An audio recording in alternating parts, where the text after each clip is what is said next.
অন্যায় কোন আচরণ করলে দল সেটা দায় দায়িত্ব নেবে না। পার্টি অফিসে প্রচুর ভিড় হচ্ছে না, নতুন নতুন শীতের পাখিদের আনাগোনা। সামনের দিনগুলোতে জেলা নেতৃবৃন্দদের অবশ্যই তার জেলার অধীনস্থ প্রত্যেকটা উপজেলা এবং পৌরতে যেতে হবে। নেতাকর্মীরা কি করছেন, কোন অন্যায় কিছু করছেন কিনা, সংগঠন কিভাবে চালাচ্ছেন, এগুলো দেখভাল করার জন্য যেতে হবে। আমি কেন আসলাম? আপনাদেরকে দেখার জন্য তো আসলাম। সংগঠনের শক্তি, সাংগঠনিক কর্মকাণ্ডের মধ্যে কোনো সমস্যা আছে কিনা দেখার জন্য কিন্তু আসলাম। সুতরাং জেলা এবং মহানগরকে আমি অনুরোধ করব, আপনারা আগামীকাল থেকে আপনাদের একটি চার্ট করে নিয়ে জেলা উপজেলা ভিত্তিক পৌর উপজেলা এবং পৌর শাখায় আপনারা আপনাদের সংগঠনকে গিয়ে একটা উপজেলা বসেন, চা খান, কথা বলেন, কার কি সমস্যা শুনে, এটা পারস্পরিক সম্পর্ক ডেভেলপ করবে, সংগঠন শক্তিশালী হবে। আপনার তো এখন ওই সমস্যা নাই যে পুলিশের পারমিশন লাগবে কিংবা অমুক এলাকায় যাওয়া যাচ্ছে না, হামলা হচ্ছে, এই সমস্যা কিন্তু নাই। আছে? আপনারা চান না যে আপনার নেতারা বিভিন্ন উপজেলায় যাক?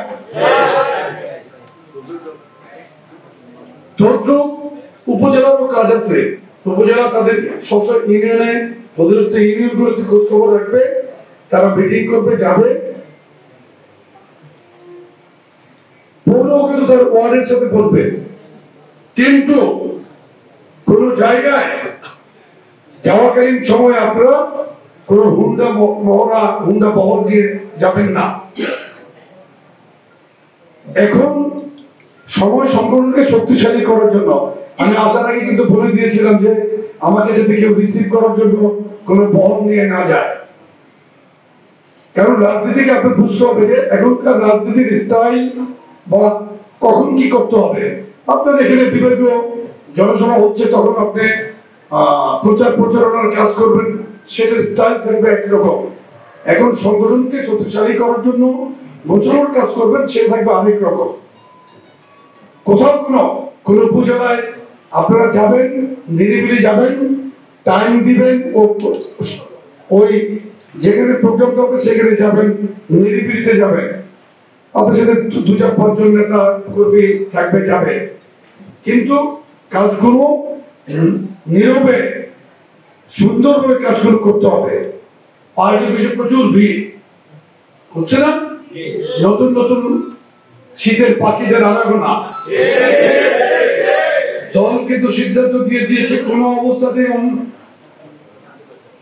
কোন সংগঠনে, বিএনপি, যুবদল, ছাত্রদল, স্বেচ্ছাসেবক দল, কোন সংগঠনে নতুন করে এখন কাউকে যোগদান করানো যাবে না। আপনারা আপনাদের সাথে এসে ছবি তুলবে, দেখবেন, যে দেখবেন একে কোনোদিন অন্য কোন টেন্ট তাবুত থেকে আসলো কিনা বুঝতে পারবেন না, কিন্তু চেষ্টা করতে হবে। এখন ধরেন এক জেলার আওয়ামী লীগের নেতারা অন্য জেলায় চলে গেছে, যারা মাঝারি বা যাদের পরিচিতি কম, তারা কিন্তু ট্রান্সফার হয়ে গেছে, স্থানান্তরিত হয়ে গেছে। সুতরাং আপনারা দেখতে হবে যে কারা আপনাদের সাথে। আমাদের দুর্দিনের কর্মী কিন্তু আমাদের আছে। অন্যায় কোন আচরণ করলে দল সেটা দায় দায়িত্ব নেবে না। দল কোন অবস্থায় কারো অনৈতিক কাজ এবং অসাংগঠনিক কাজের দায় দায়িত্ব নেবে না। এবার কিন্তু দল পানিশমেন্টে যাচ্ছে। এবারের বহিষ্কার কিন্তু অনেক রিস্কি বহিষ্কার। এই বহিষ্কার কিন্তু সহজে উজ্জ্ব হবে না।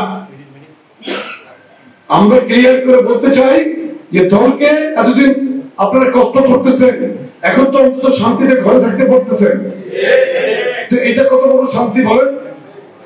এনজিওর কিস্তি প্রথমবার বিকাশ পেমেন্ট করলেই 20 টাকা ইনস্ট্যান্ট ক্যাশব্যাক। আমাদের দ্বারা যাতে কোনো মানুষের কোনো সমস্যা না হয় সেই দিকে দয়া করে আপনারা কিন্তু নজর রাখবেন। প্রত্যেকটি নেতা কর্মীদের কাছে দলের এই বার্তাটা কি আপনারা বুঝতে পেরেছেন? 1-2 জন 3 জনের জন্য কিন্তু 50 জনের বদনাম হয়, সেটাকে বন্ধ করতে হবে। দেখেন আজকে যে ছাত্র জনতার আন্দোলন এই যে আপনার সাকসেস হলো, এর মধ্যে আমাদের কিন্তু অনেক অবদান। আমাদের ক্যাজুয়ালিটিস দেখেন কি 200-এর উপর মারা গেছে, এর মধ্যে প্রায় 35 জন আমাদের 35 পর্যন্ত 35 জন যুবদলের নেতা কর্মী মারা গিয়েছে। সিলেট তো আমি নিজে দেখছি যে সিলেটের রাস্তায় আমাদের ছেলেরা কিভাবে ছিল, আমি তো টিভিতে দেখছি, ফেসবুক লাইভে দেখছি। আরেকটা লিখিত মেসেজ নেই, প্রতিষ্ঠার অগ্র থেকেই বিএনপি জনগণের আস্থা ও ভরসার দল, শুধু ক্ষমতায় যাওয়ার জন্য না, মানুষকে তার ভোটের অধিকার, মৌলিক অধিকার ফিরিয়ে দেওয়ার জন্যই বিএনপি আন্দোলন সংগ্রাম। সংকটে সম্ভাবনায় বাংলাদেশের আপামর জনগণ ও বারবার প্রমাণ করেছে তারা বিএনপির সাথেই আছে। সুতরাং এটাকে ধরে রাখতে হবে। ধরে রাখার জন্য কি পলিসি করতে হবে সেটা আমাদেরকে নির্ধারণ করতে হবে। ধরেন একটা রাস্তায় পানি, সেখানে সাঁকো নাই, ইটা দেওয়া আছে, তাহলে কি করবেন আপনি? ইটার মধ্যে পা দিয়ে দিয়ে স্টেপ বাই স্টেপ যাবেন।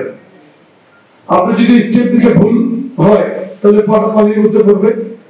তো সিদ্ধান্ত তো আপনার কাছে, আপনি কিভাবে স্টেপ দিবেন।